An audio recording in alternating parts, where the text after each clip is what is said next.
Hey, what's up everyone, this is Sarge. I'm going to be going over some new graphic settings that I've recently just made to my game in Warzone to not only improve the FPS surprisingly, but also to just make the game look visually attractive when I record my videos.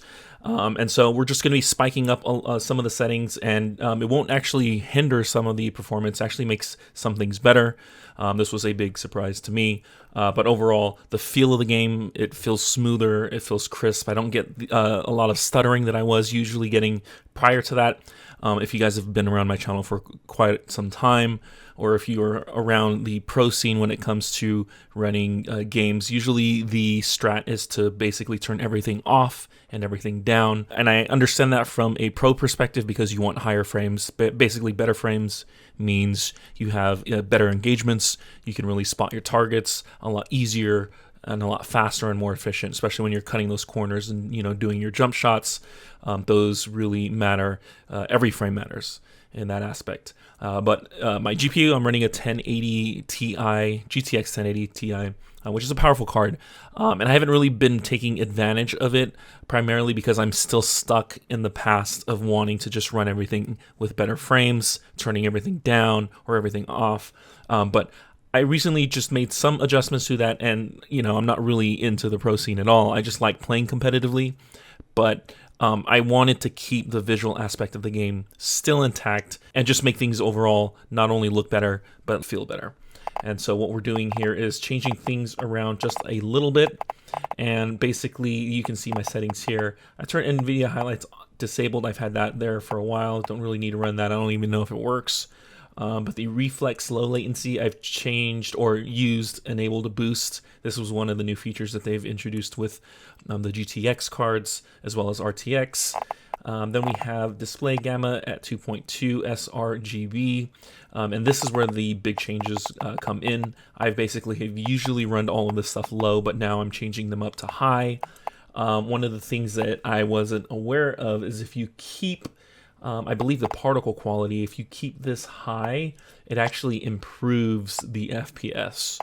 I'm not exactly sure why, but yeah, that might be some changes that you guys might need to make to your game.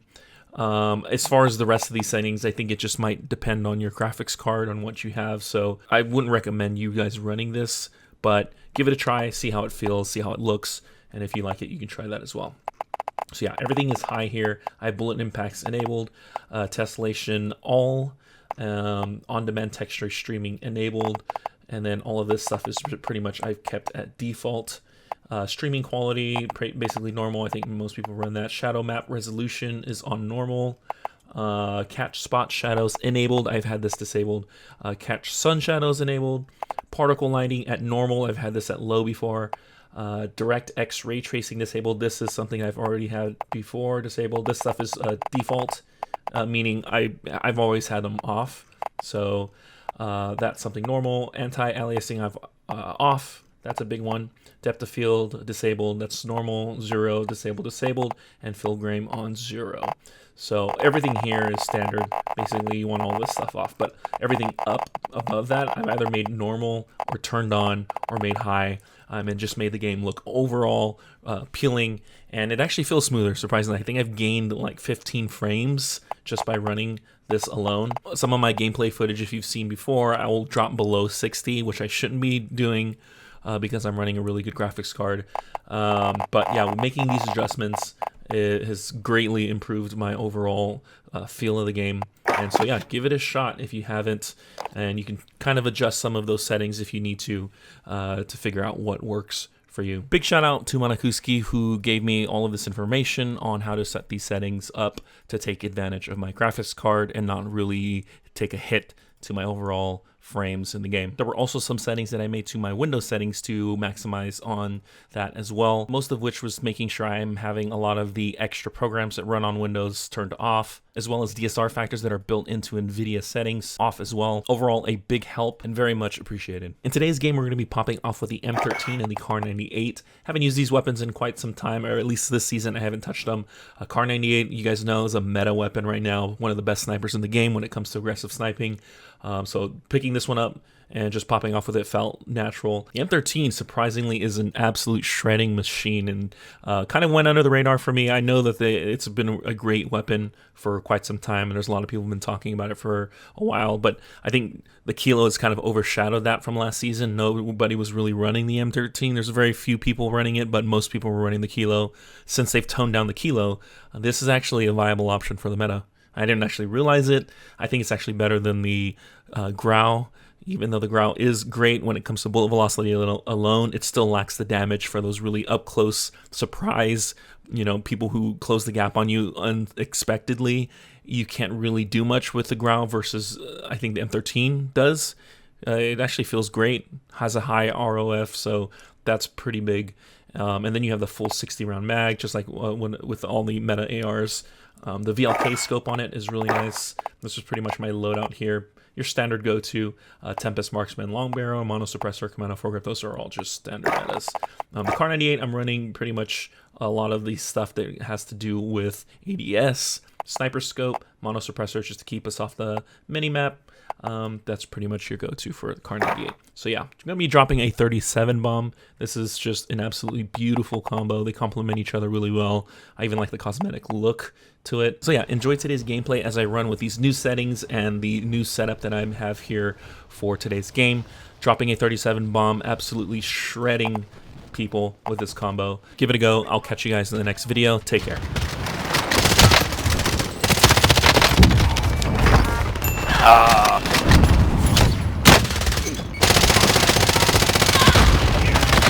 Enemy dropping into the AO.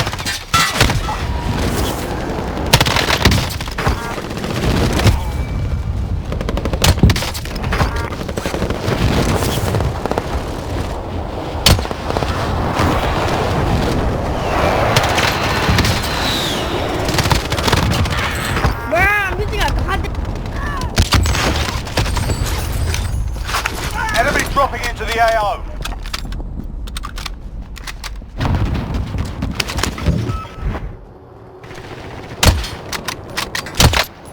Enemy UAV overhead.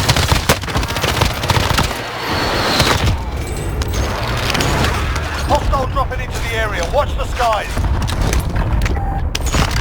Enemy UAV overhead.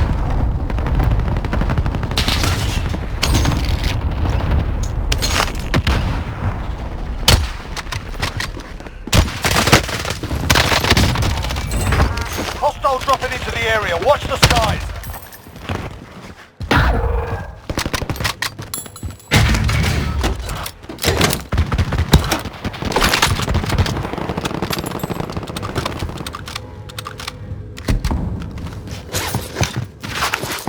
Enemy UAV overhead.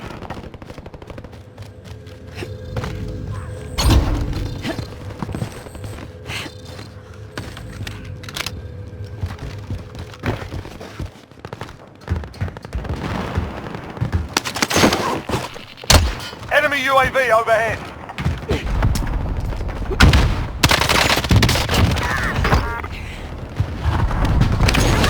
Fine. Mark an LZ for pickup. Enemy soldier incoming.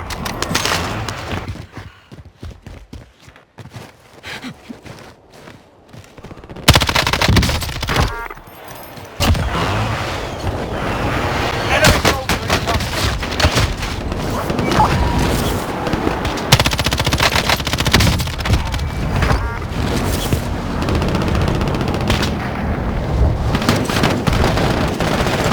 Enemy soldier incoming.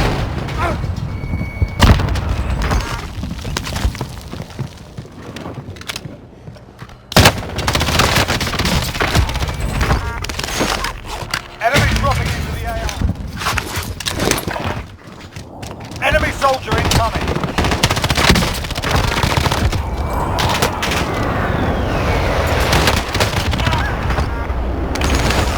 Enemy soldier incoming. Hostile attack chopper carrying cash. Shoot it down. Enemy UAV overhead.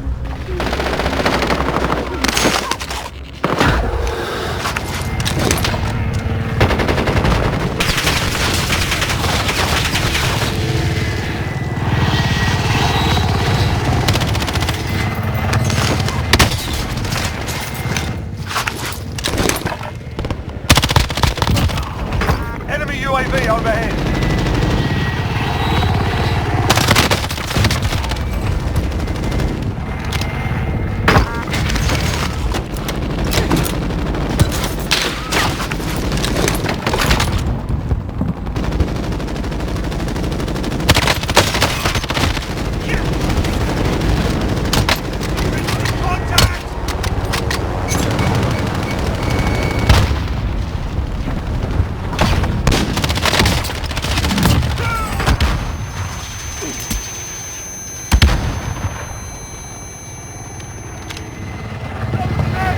No sweat.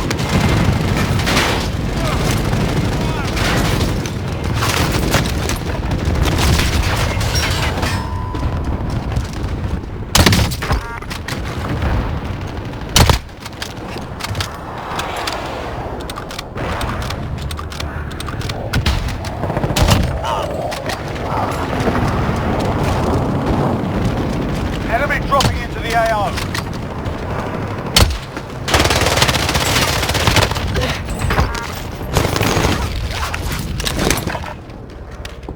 Enemy dropping into the AO.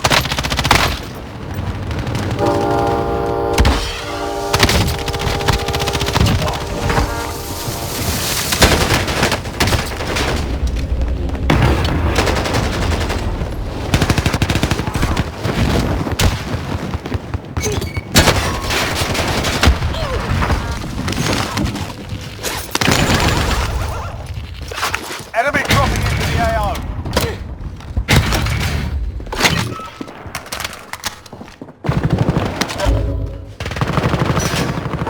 Enemy dropping into the AO.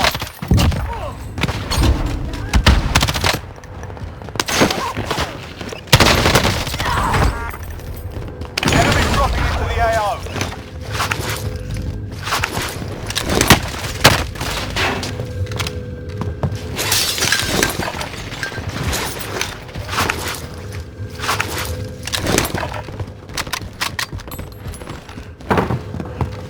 Enemy dropping into the AO. Secure all cash in the area. Got recon online. UAV entering the AO.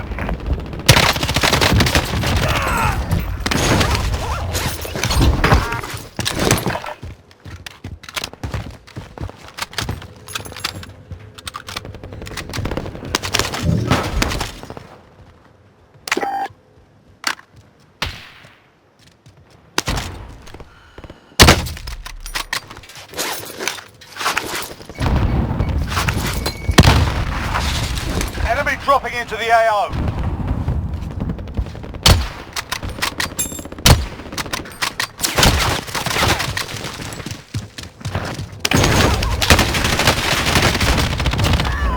You need medical.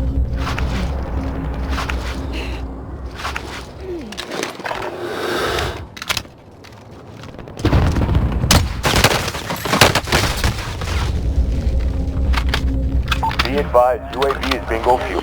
Enemy dropping into the AO. No sweat.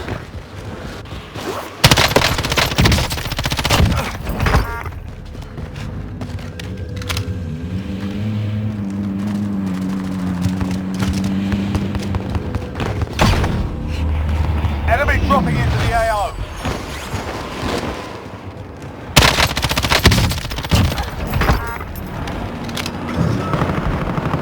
Hostile dropping into the area. Watch the skies.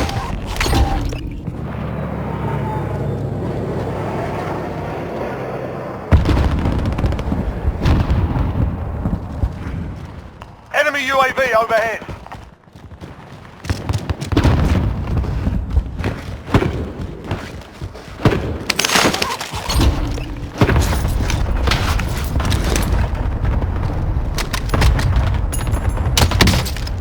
Enemy dropping into the AO.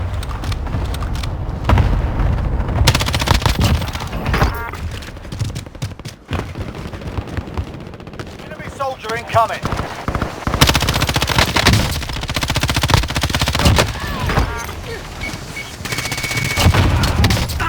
Watch your six. Enemy soldier incoming.